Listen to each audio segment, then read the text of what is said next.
저는 고소공포증이 있습니다.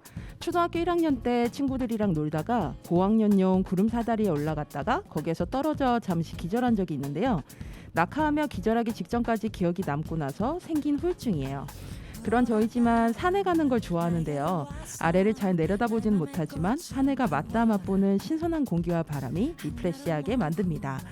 산에 걷다 보면 일상생활에서 만날 수 없는 반가운 비인간 동물들을 만날 수 있죠. 대표적으로 다람쥐가 있습니다. TV 자료화면에서 도토리를 손에 들고 입에 잔뜩 뭔가를 채운 우아한 꼬리의 다람쥐. 이름도 귀여운 다람쥐는 이 통통 튀는 그 발걸음이 등산의 추억 중 한 장으로 우리에게 남아 있습니다. 매년 1월 21일은 다람쥐 존중의 날입니다. 그냥 다람쥐의 날도 아니고 다람쥐 이 존중의 날이라는 게 더 중요하게 느껴지는데요. 이날은 야생동물 재활가인 미국의 크리스티 하로브가 다람쥐와의 공생을 위해 지정했다고 해요. 이 다람쥐는 평균 기온이 8에서 10도가 되는 9월 하순부터 10월 상순에 겨울잠을 자기 시작하는데 바깥의 기온이 높아지면 깨어나 월동을 위해 생활공간 가까운 곳에 만들어 놓은 먹이 저장고에서 먹이를 먹고 다시 잠을 자는 가수면 상태를 보낸다고 합니다. 저장을 한다고 하지만 이 추운 겨울에는 먹이가 부족하겠죠? 그래서 다람쥐들을 위해 사람들이 물과 견과류 등의 먹이를 구해주자는 취지로 만들어진 날이 이 바로 다람쥐 존중의 날입니다. 산에서 살아가는 비인간 동물들이 숲이 줄고 개발이 진행되면서 민가로 내려오거나 멸종 위기에 놓이기도 합니다. 그들을 위해 우리가 공생할 수 있도록 가진 것을 조금이라도 나눌 수 있다면 얼마나 좋을까요? 남은 겨울을 잘 버틸 수 있도록 가지기보다 내어놓을 수 있기를 바라는 여기는 루카의 오키오키랜드입니다. 이제는 지쳐버렸습니다.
이런 게임 멈추고 너를 다시 보게 돼.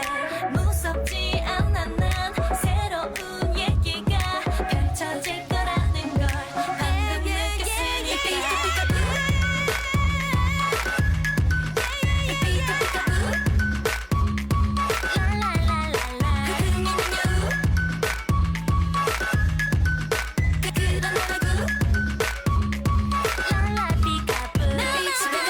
정해줬어. 재밌을 거야.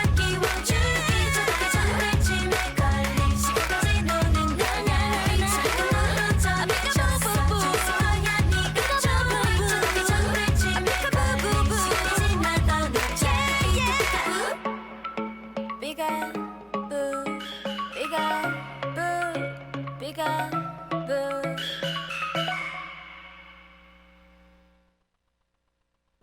옥천 FM 공동체 라디오에 매주 금요일 저녁 7시를 맡고 있는 루카의 오키오키랜드 DJ 루카입니다. 안녕하세요. 오늘 방송 첫 곡은 레드벨벳이 부른 피카뿌 들려드렸습니다. 자, 1월이 시작되고도 벌써 1월 중순이 되고 있어요. 여러분들 어떻게 보내고 계신가요? 1월과 2월 사이인데 이제 저희가 녹음은 월요일 오전 녹음이라 지금 이제 15일인데 추워요. 근데 그렇다고 해도 확실히 다른 해 겨울에 비해서 올해 진짜 겨울이 안 추운 것 같아요. 제가 아까 녹음하기 전에 피디님이랑도 얘기 나눴는데 저 올해에 패딩을 단 한 번도 꺼내 입지 않았거든요. 그쵸. 네, 한 번도 안 꺼내 입었고 앞으로 기온도 보니까 이제 뭐 입춘도 한 2, 3주 남았죠. 2주 정도 남았는데 패딩을 이렇게 안 꺼내고 끝내나 보다. 라는 생각이 들더라고요. 이런 적이 있었나 싶을 정도인데 사실 전 개인적으로는 추운 걸 너무 싫어하는 사람이라 솔직히 안 추운 게 좋지만 사실 특히 이제 농사 짓는 분들 같은 경우에는 이 벌레들이 이 동절기 죽어야 되기도 하고 이렇게 추워야 될 이유라는 게 생태계적으로 또 따로 각자의 위치에서 있으시더라고요. 그래서 야 이거 어떻게 되나? 라는 좀 생각이 들고 야 이거 이번 여름은 또 무슨 소리가 들릴까? 뭐 매번 예측이 있잖아요. 매번 예측이 뭐 올해 제일 추운 겨울이다. 올해 제일 더운 여름이다. 막 이런 얘기 하는데 실제로 올해도 이번 겨울에 엄청 추울 거라고 예보가 있었지만 그렇지 않았고 온난화의 영향으로 이번 여름은 또 얼마나 또 스콜성에 또 비들이 내릴 것인가 오락가락 할 것인가 이게 제가 그 생각이 들었어요. 오늘 아침에 이제 여기 이제 나오려고 이제 씻으면서 집에서 문득 드는 생각이 어제 이제 그 수도권이나 강원도 지역에서는 눈이 엄청나게 많이 왔거든요. 근데 옥천은 밤에 좀 잠깐 비가 많이 내린 거 외에는 뭐 딱히 별일이 없었단 말이죠. 그래서 오히려 지역 차라는 게 굉장히 커진다라는 느낌이 들어요. 작년도 보면 저희 집에서 대전 그 야구장 하나생명 이글스파크가 딱 10km거든요. 직선거리가. 근데 대전에선 비가 오는데 우리 동네는 비가 안 오고 근데 실제로 대전은 비가 왔는데 우리 동네는 비가 안 왔고 뭐 이런 일들이 은근 많아요. 그런 거 보면 이게 확실히 지구온난화 기후위기로 인해서 지역차가 엄청 심해지고 그래서 기후위기를 이야기하시는 분들 중에 하나가 이 불평등 문제를 이야기를 하는데 이런 부분에서 굉장히 사소한 것 같지만 이런 것들이 사실 겪는 사람들이 점점 많아지면서 생기는 불평등들이 굉장히 심해질 것 같다라는 좀 걱정을 하게 됐습니다. 이렇게 걱정을 하면서 사실 새해를 보내고 싶진 않았는데 제가 마음의 여유가 조금 아직은 1월이라 있어서 그런지 몰라도 어제 오늘 날씨를 보면서 좀 그런 생각을 많이 했습니다. 자, 그러면 노래를 듣고 올게요. 지난주에 제가 오프닝 곡으로 이제 새해 날아가는 새 이야기 하면서 변진섭의 새들처럼이라는 곡을 들려드렸는데 변진섭님의 목소리를 이제 딱 듣다 보니까 문득 딱 생각나는 아이템이 있었어요. 변진섭님의 이 희망사항이랑 노영심님이 부른 별걸 다 기억한 남자 이게 다 90년대 노래고 특히 이제 노영심님의 이 별걸 다 기억하는 남자는 사실 노영심님의 원래 이미지는 그냥 토크할 땐 되게 깨는 사람이지만 평소 때는 그냥 정말 조용한 피아니스트였는데 그걸 좀 약간 깬 노래 하지만 오히려 대중들한테는 굉장히 많이 알려졌던 곡인데요. 사실 이 연애에 대한 이야기를 굉장히 귀엽고 사랑스럽게 담은 두 노래라고 생각하거든요. 그래서 이 두 곡을 좀 동시에 들려드리고 싶다는 생각이 들어서 선곡을 해봤습니다. 아마 이 노래를 아시는 분들은 굉장히 오랜만에 들으셔서 반가우실 것 같고 이 노래를 처음 들으시는 우리 MZ세대 분들이라던가 뭐 청소년 분들 이런 분들한테는 이 노래 뭐야? 라는 생각이 드실 것 같아요. 90년대 감성을 담아서 노래 들려드리겠습니다. 변진섭의 희망사항 그리고 노영심의 별걸 다 기억하는 남자.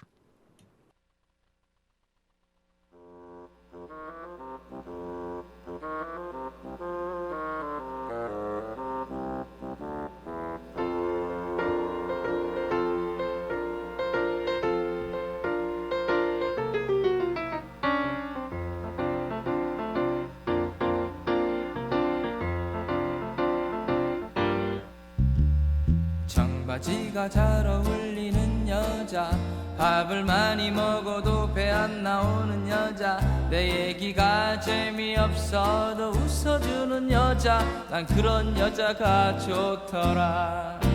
머리에 무스를 바르지 않아도 윤기가 흐르는 여자, 내 고요한 눈빛을 보면서 시력을 맞추는 여자, 김치볶음밥을 잘 만드는 여자, 웃을 때 목젖이 보이는 여자, 내가 돈이 없을 때도 마음 편하게 만날 수 있는 여자, 멋내지 않아도 멋이 나는 여자, 껌을 씹어도 소리가 안 나는 여자, 뚱뚱해도 다리가 예뻐서 짧은 치마가 어울리는 여자.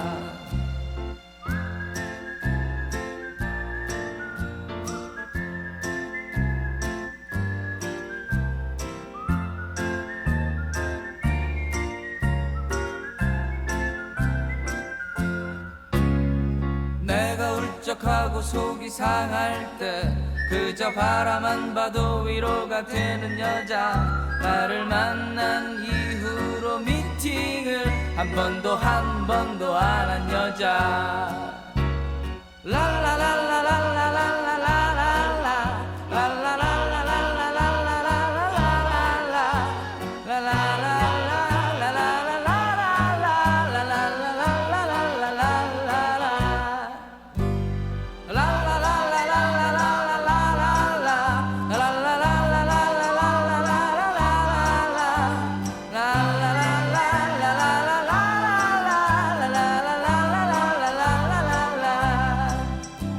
난 그런 여자가 좋더라. 난 그런 여자가 좋더라. 여보세요, 날 좀 잠깐 보세요. 희망사항이 정말 거창하군요. 그런 여자한테 너무 잘 어울리는 난 그런 남자가 좋더라.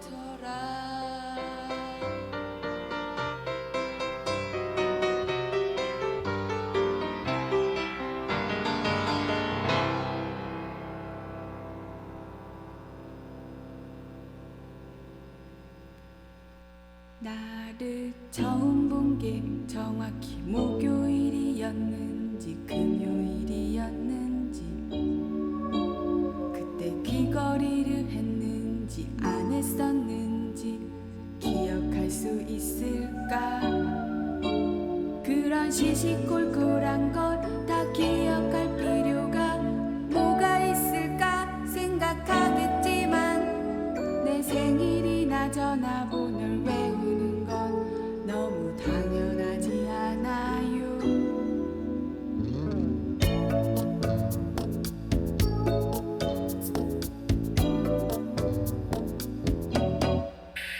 내가 전화 걸 때 처음에 여보세요 하는지 죄송합니다만 그러는지, 번호 팔자를 적을 때 왼쪽으로 돌리는지 오른쪽으로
해적 동화봉을 써 해적 선장에 꾸는 잭은 안대가 오른쪽인지 왼쪽인지 만화 주인공 영심이를 좋아하는 남학생이 안경을 썼는지 안 썼는지 고깃집에서 내가 쌈을 먹을 때 쌈장을 바르고 고기 얹는지 아니면 고기부터 얹고 쌈장을 바르는지 기억할 수 있을까? 나도 모르는 날 일깨워주듯이 볼 때마다 새로움을 주는 사람이면 그 어떤 능력보다 소중하지요. 별걸 다 기억하는 남자. 지난 겨울에 내가 즐겨 끼던 장갑은 보라색인지 분홍색인지 그게 벙어리 장갑인지 손가락 장갑인지 기억할 수 있을까? 나를 처음으로 집까지 데려다 준 날 정류장에서 들리던 노래가 목포의 눈물인지 빈대떡 신사인지 혹시 기억할 수 있을까?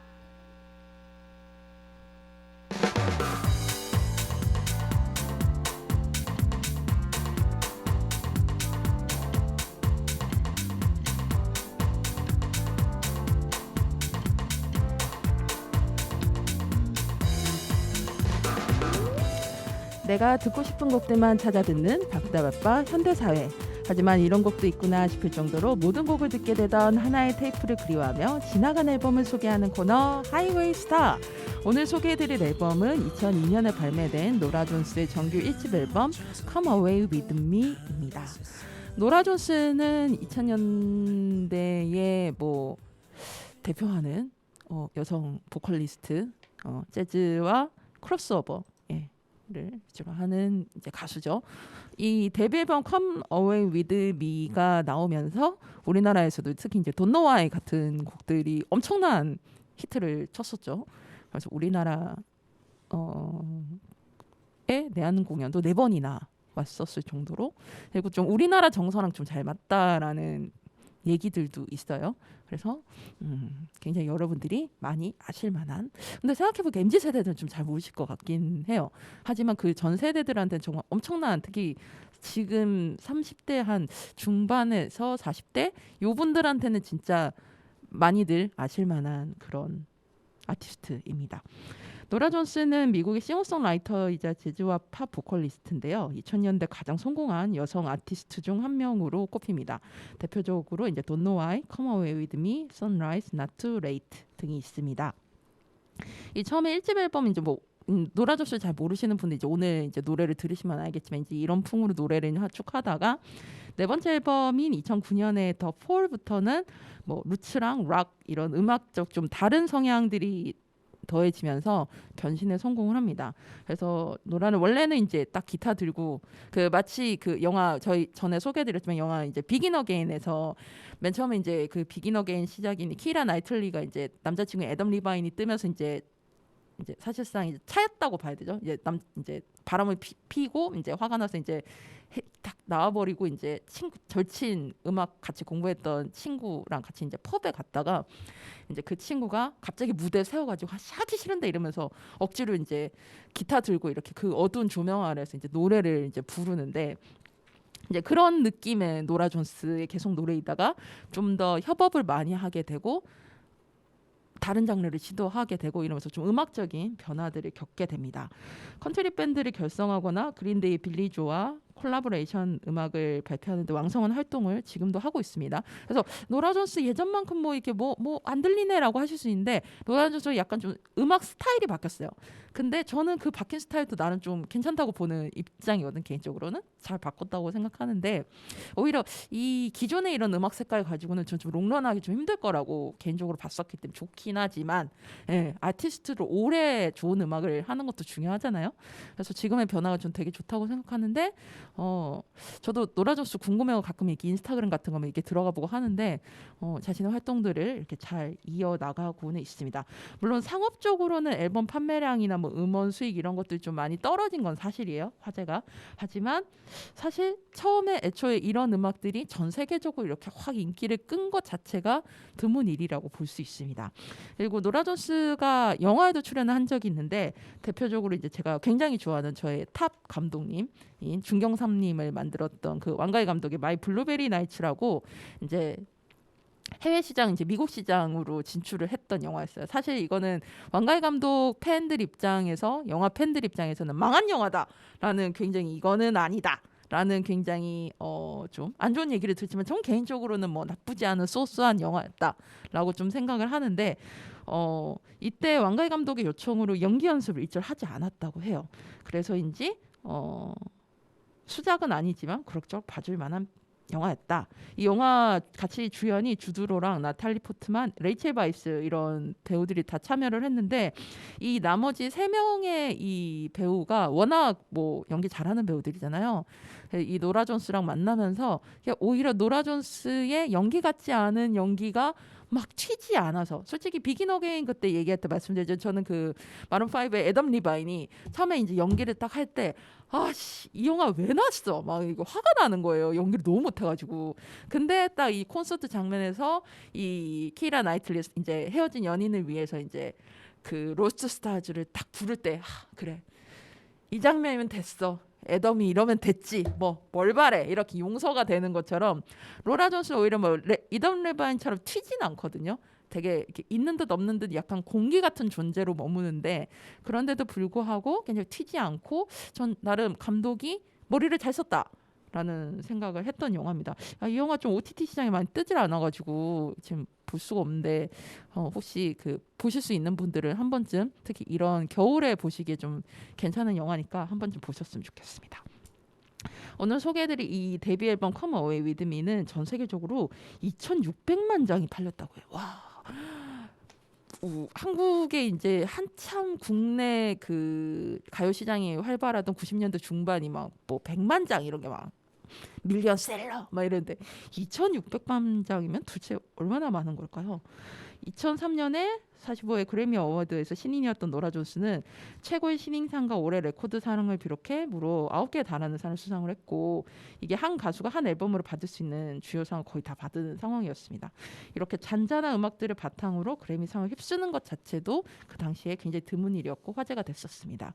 그리고 이 앨범이 그 당시 미국에서 또 화제가 됐던 이유가 당시 9.11 테러로 사회적인 분위기가 어수선한 상황에서 가족들 또는 이웃들의 일을 많은 미국인들에게 마음을 위로하는 마음을 사로잡았고 노래 가사도 아름다워서 더 사랑을 받았다고 해요.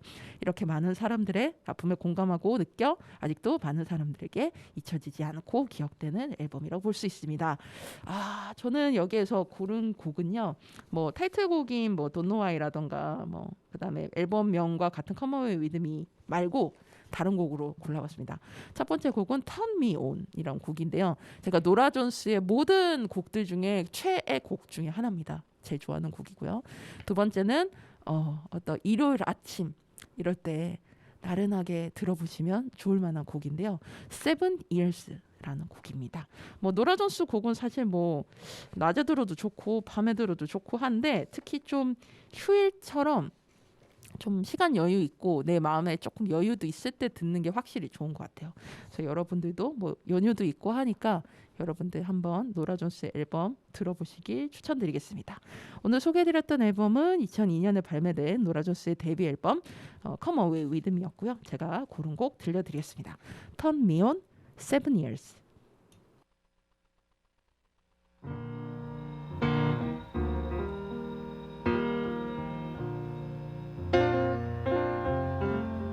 like a flower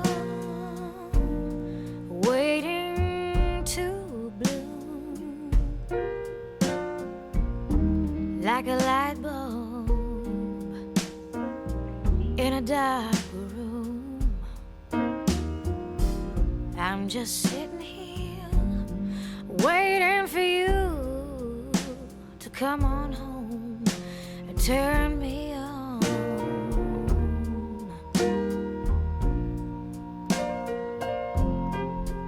like the desert,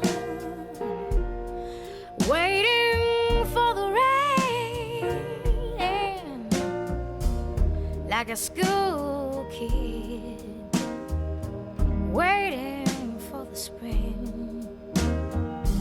I'm just sitting here waiting for you to come on home and turn me on.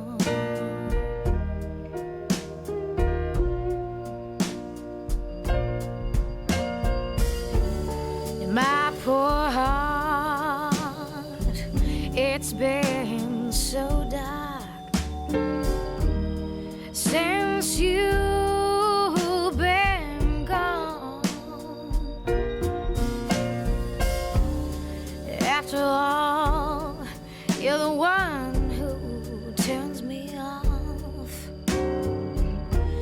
but you're the only one who can turn me back on. My hi-fi is waiting for a new tube. My glass is waiting for some fresh ice cubes.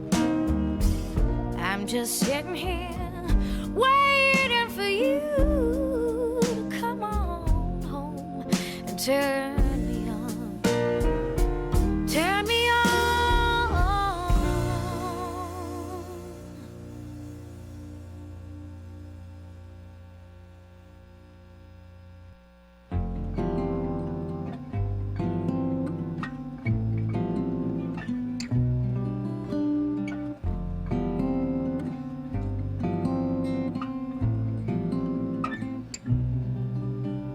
Spinning, laughing, dancing to her favorite song. A little girl with nothing wrong is all alone.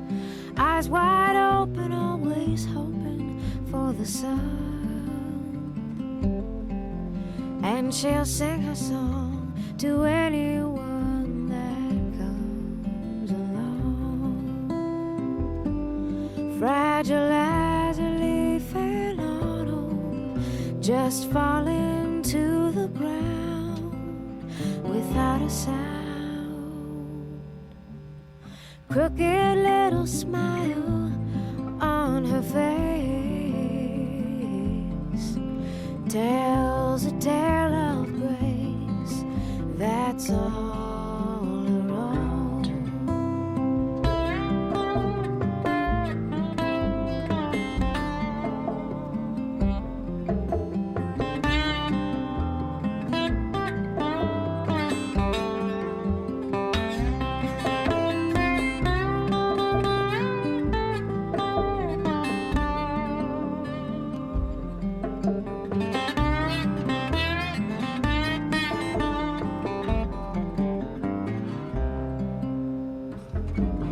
Fragile as a leaf in autumn, just falling to the ground without a sound.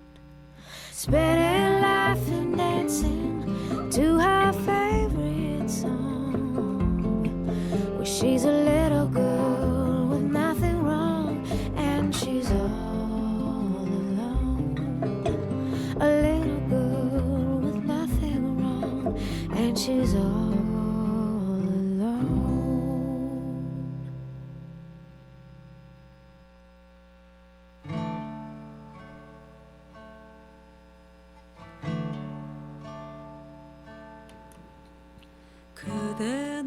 여러분께 다양한 문화 소식을 전해드리는 미드나잇 블루. 매달 셋째 주는 여러분과 이야기 나누고 싶은 영화 한 편을 추천해드리는데요. 오늘은 2008년에 개봉했던 영화 사과를 소개해드리려고 합니다. 이 영화는 이제 강희관 감독님이 연출을 하셨고 문소리, 김태우 그리고 얼마 전에 세상을 떠나신 고 이성균님의 주연의 영화입니다.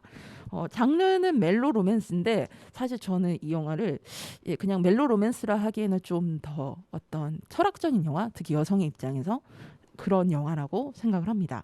일단 우리 시각장애인 청취자분들을 위해서 포스터 설명을 해드릴 건데요. 사실 저는 이번 이 영화에 2개 포스터가 나와 있는데 2개 다 솔직히 마음에 안 들어요. 그래서 2개 포스터 중에서 뭘 소개하지? 막 이래서 고민하다가 일단 그 중에 하나를 고르긴 했는데 일단 보이는 라디오 보시는 분들을 위해서 이렇게 제가 보여드릴게요. 위에는 이제 이성균님하고 문소리님이 같은 방향을 보고 있는 사진이고요. 아래는 이 문소리님과 김태우님이 마주보고 있으면서 웃고 있는 사진인데 위에 뭐라고 돼 있냐면 사랑이란 같은 것을 보고 있다 착각하는 것. 그다음에 아래는 사랑이란 마주보며 딴 생각하는 것입니다. 이제 내용을 소개해드리면 위에 있는 이제 이성균님이 문소리님과 이제 문소리님이 현정이고 이성균님이 민석인데 이 둘이 7년이나 연애를 한 사이예요. 근데 여행을 간 상황에서 갑자기 난데없이 민석이 헤어지자는 작별을 얘기를 합니다. 그러면서 단칼에 차여버린 왜 헤어지는지 이유도 모르겠고 그런 상황에서 이제 마침 문소리 그 현정과 같은 건물에 근무를 하면서 계속 명함만 주고 짝사랑하던 이 아래 김태우님 이 상훈이란 남자가 있었어요. 그래서 그냥 이 사람이 계속 나 좋다고 하니까 한번 만나볼까 이래가지고 이제 뭐 여러 가지 시행착오가 있고 그리고 솔직히 안 맞았어요. 안 맞는 걸 알면서도 나를 사랑해 주니까 결혼을 택합니다. 그러면서 이제 벌어지는 일들인데 이렇게 얘기하면 되게 심플한 스토리잖아요. 뻔한 얘기라고 보실 수도 있을 것 같고 하지만 여기 이제 갑자기 우연찮게 민석이 다시 나타나게 되고 그 문소린 현정은 그 당시 이제 임신 상태 이제 남편이 구미에 내려와 있는 상황이었어요. 그래서 이런 상황들이 맞물리면서 어떤 일들이 벌어집니다. 서사가 사실 서사가 그렇게 많은 영화는 아니에요. 하지만 이 영화가 특히 이게 2008년에 개봉했다 그랬잖아요. 이때까지만 해도 여성이 원톱 주연인 영화가 그렇게 많지 않았거든요. 사실 이제 주연이 문소리, 김태우, 이성균이라고 하지만 솔직히 이 남자 두 배우는 사실 조연에 가깝고 문소리 원탑인 영화인데 이 여성을 원톱으로 한 영화가 많지도 않았고 특히 이 영화가 강혜관이라는 남성 감독이 다룬 여성의 이야기라서 그 당시에 되게 흔치 않은 기획이라고 보시면 될 것 같아요. 제 개인적으로 제일 좋아하는 영화 중 하나가 이제 이윤기 감독님이 여자정예라는 김지수님이 주연을 맡았던 그 영화를 굉장히 좋아하는데 그 영화와 함께 그 시대에 조금 앞서갔던 좀 내다봤던 그러니까 남자 감독들이 보통 여성을 이 당시만 해도 다루는 거는 좀 소모적이고 괴팍하고 약간 홍상수 감독님의 좀 특히 초중반 영화에서 많이 나오는 좀 그런 캐릭터로 많이 소진이 됐다 그러면 이 강혜관 감독님의 사과라는 영화는 문소리라는 사람이 맡았던 현정이라는 한 명의 캐릭터를 통해서 어떤 여성의 서사 그리고 사랑에 대한 고찰 이런 것들을 굉장히 너무 깊지 않으면서도 적당선에서 잘 다룬 영화라고 생각합니다. 그러면 노래 우선 한 곡 듣고 오겠습니다. 이 영화의 삽입곡 제가 OST는 검색하니까 나오지 않아서 삽입곡 2곡을 골라왔는데요. 첫 번째는 도로시 밴드가 부른 몰랐어 듣고 오겠습니다.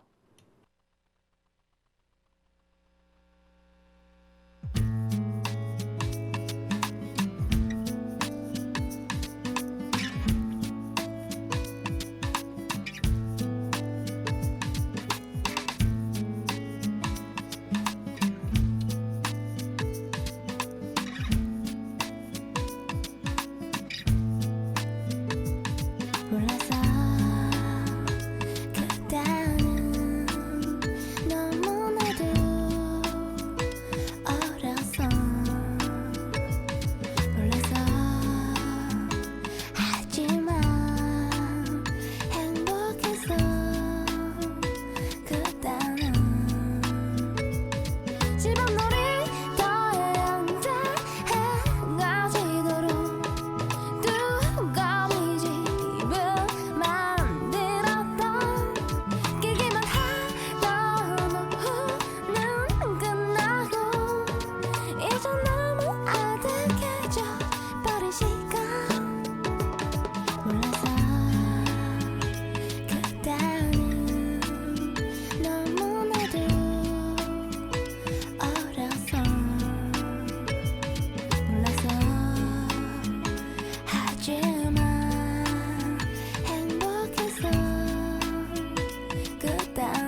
내 키가 클수록 작아지는 나의 꿈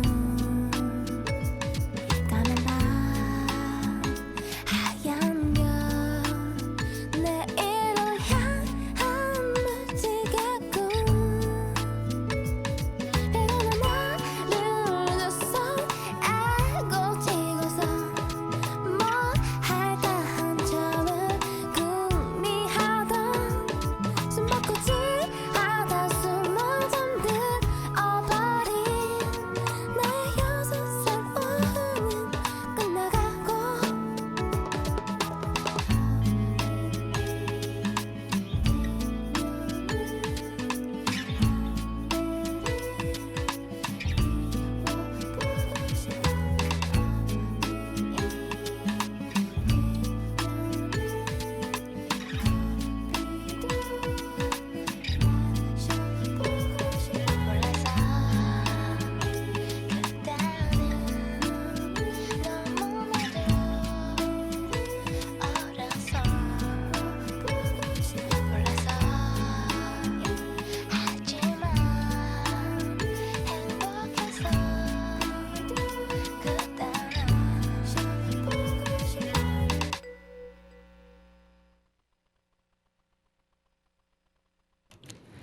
예, 영화 사과의 삽입곡인 도로시 밴드의 몰랐어 듣고 왔습니다.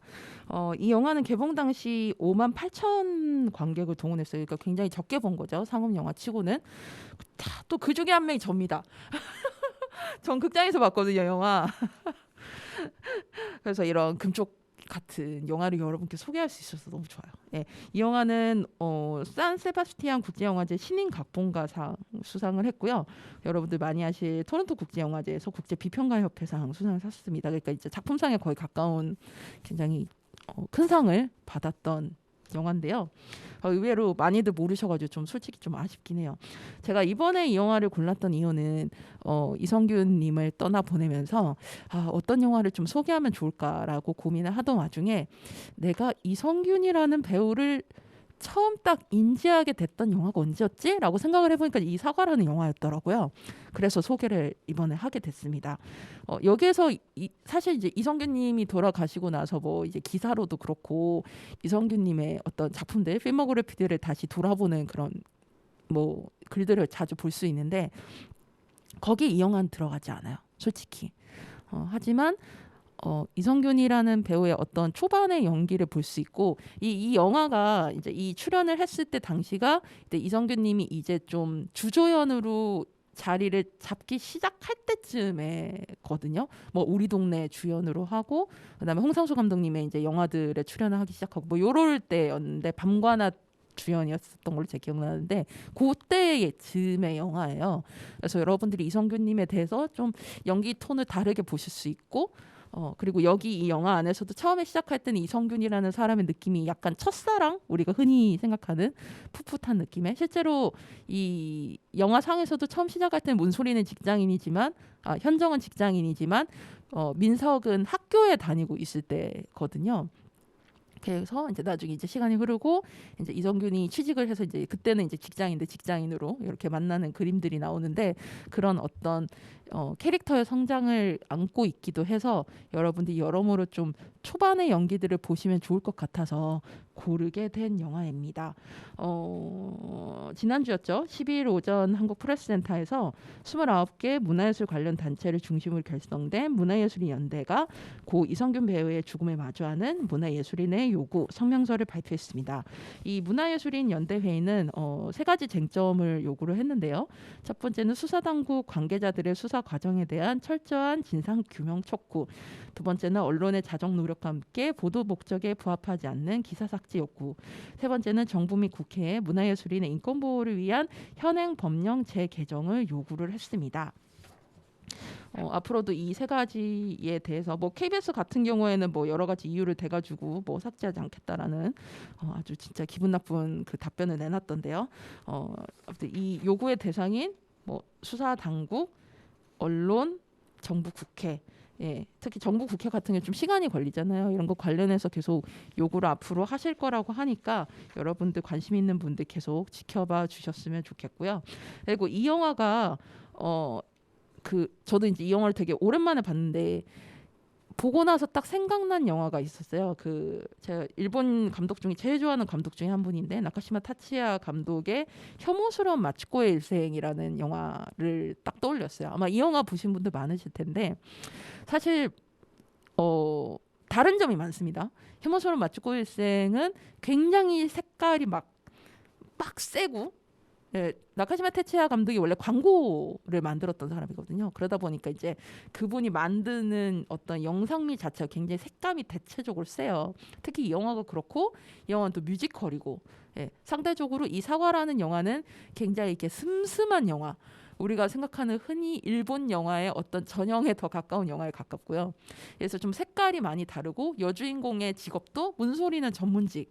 예, 이 마치코 같은 경우에는 처음엔 그렇지 않았지만 점점 이제 몸을 파는 일들 포르노에 가까운 그래서 그런 이제 좀 직업이 다르지만 어쨌든 이 두 영화 다 여성 굉장히 연기 잘하는 각 국가를 대표하는 여성 배우가 탑으로 나왔던 주연을 맡았던 영화고 그리고 어떤 여성의 연애사 그 서사와 연결돼서 이 스토리가 풀어져 나간다는 점에서 비슷한 점이 많이 있습니다. 그래서 여러분들 혹시 이제 사과 보시고 나서 시간이 되시면 혐오스러운 마츠코의 일생도 한번 좀 보시기를 권해드립니다. 사실 혐오스러운 마츠코의 일생도 제가 한번 좀 소개를 하고 싶었는데 지금 언제 소개할지 일단 모르겠어서 일단 이번에 사과 소개하면서 같이 했고요. 그리고 이 사과라는 제목은 사과라는 우리가 아는 그 과일이 나오긴 해요. 그 문소리를 오랜만에 보러 이제 구미에 내려온 현정을 보러 온 그 민석에게 이제 그 현정이 나중에 이제 터미널에서 사다 주는 사과도 있고, 그다음에 사실 이 더 가까운 의미의 사과는 우리가 사과하다의 그 사과에 가까워요. 예, 그래서 이 영화의 홈페이지 주소가 sorryapple.com이었더라고요. 그래서 이 사과라는 제목은 두 가지 의미를 다 갖고 있다고 보시면 될 것 같고, 이 영화가 118분인데 사실 이 영화는 마지막에 10분, 15분을 위해서 앞에 영화가 있어요. 그래서 이 끝에 이 흡입력이 정말 높게 되더라고 저는 볼 때. 예. 이렇게 뭐 이렇게 변화하는 이게 시점이 생기거든요. 그리고 결말도 조금 열린 결말입니다. 그래서 보시고 나서 차 한잔 하시면서 같이 보시는 분들이랑 과연 현정은 앞으로 어떻게 됐을까? 뭐 이런 이야기를 막 토론해 볼 수도 있는 그런 영화예요. 그런 여지를 준 영화입니다.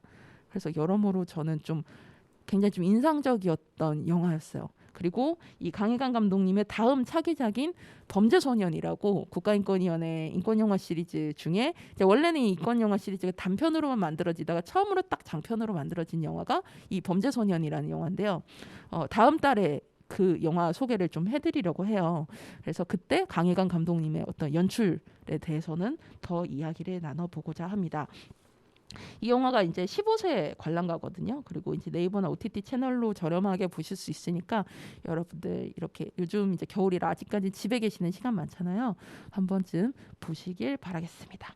오늘 소개해드렸던 영화는요, 고 이성균 배우님을 기억하면서 고른 영화 사과였습니다. 그리고 삽입곡 한 곡 들려드리면서 영화 소개 마무리하려고 하는데요. 바흐가 작곡을 한 골드버그 베리에이션스 BWV 988이라는 곡입니다. 이 곡은 셜리 카츠라는 분이 피아노 연주를 하셨는데요. 여러분 한번 들으면서 이성균 님도 한번 기억해 봐 주셨으면 좋겠습니다. 고인의 명복을 빕니다. 그러면 영화 사과의 삽입곡인 셜리 카츠가 연주한 골드버그 베리에이션스 BWV 988 듣고 오겠습니다.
로카의 오케오키랜드 106번째 방송 마치겠습니다. 마지막 곡으로 여러분과 함께 듣고픈 반가운 신곡으로 생각의 여름에 이어 달리기 들려드리면서 방송 마치려고 해요.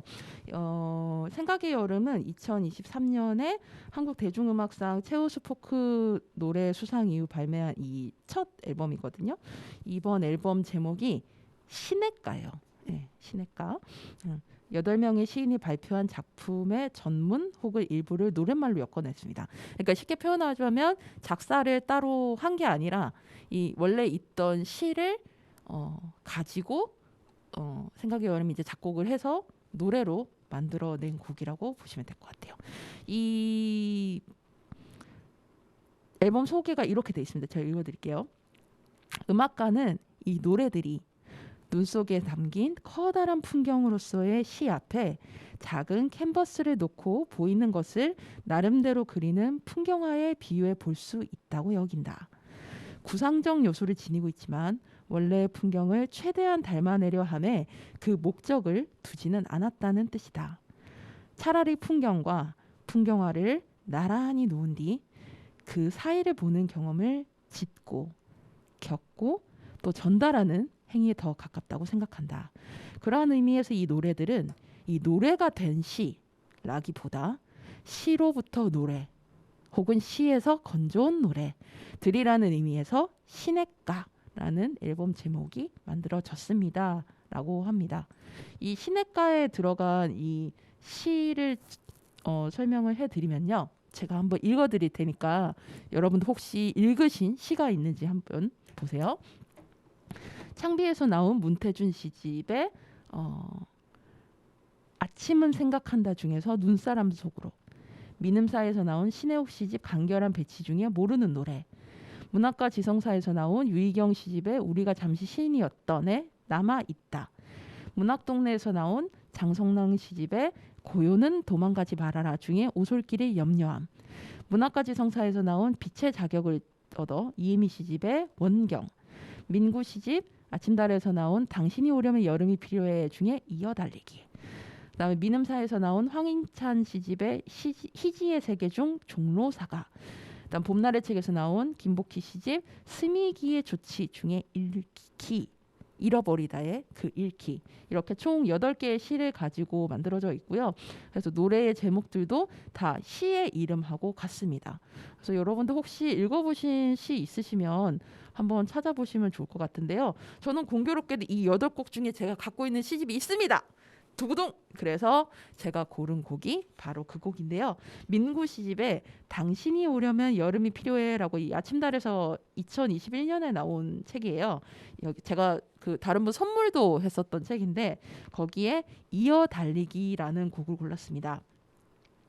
저도 이번 기회에 다시 그 시를 이렇게 꺼내 읽어보게 됐는데 이 알고 있던 시가 뭐 물론 이제 예전에 90년대 제가 어릴 때 들었던 뭐 신성우의 서시 같은 곡들 뭐 있긴 하지만 내가 읽었던 시가 이런 식으로 다시 또 곡이 만들어지니까 또 다르게 들리는 거예요. 그래서 저한테는 좀 굉장히 신선한 경험이었습니다. 그래서 여러분도 혹시 이번에 이 생각의 여름의 그 시냇가라는 앨범 한번 들어보시고, 사실 시집을 읽을 일이 생각보다 많이 없잖아요, 여러분. 저도 시집을 일부러 찾아서 읽는 편이거든요. 그래서 한번 이번 기회에 시집의 또 장점이 얇잖아요. 갖고 다니면서 읽기도 좋고, 그리고 한번 읽고 나면 좀 뭐라 그럴까, 좀 내가 소모되는 게 아니라 내 안에서 담아내는 그런 장점이 좀 있는 문학이라고 전 좀 생각이 드는데, 한번 노래들 쭉 들어보시고 그제 좀 와닿는 시집 있으시면 한번 시집들도 이번 기회에 좀 찾아서 읽어보시길 추천드리겠습니다. 자, 오늘 방송 여기서 마치겠습니다. 여러분, 오늘보다 내일이 더 괜찮을 거예요. 다음 주에 만나요. 우리 모두 오키오키 안녕.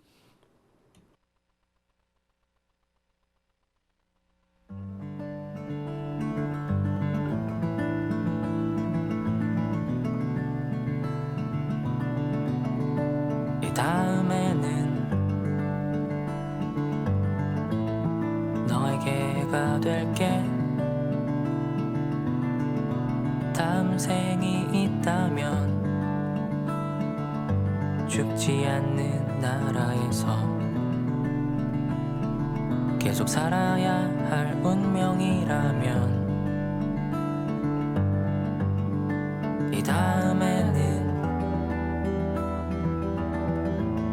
너에게가 될게. 더 벌어지지 않는다면 지구를 한 바퀴 돌아서 내가 나를 따라잡는다면, 우리는 서로의 거리를 잇고 각자 어울리는 이름을 새로 지어주자.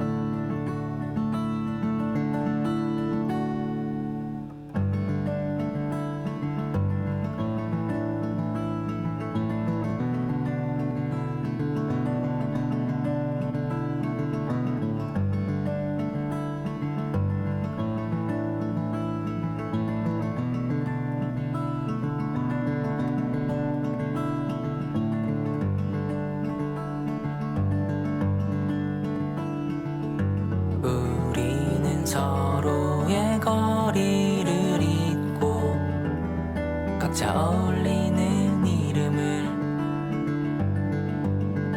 새로 지어주자. 꺼진 조그만 방에서 누가 개인지 사람인지 모르고 쿨쿨 기대에 잠든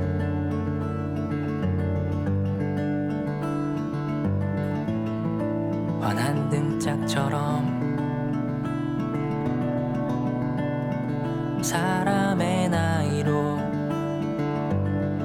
깨지 않는 꿈을 꾸자. 이 다음에는 너에게가 될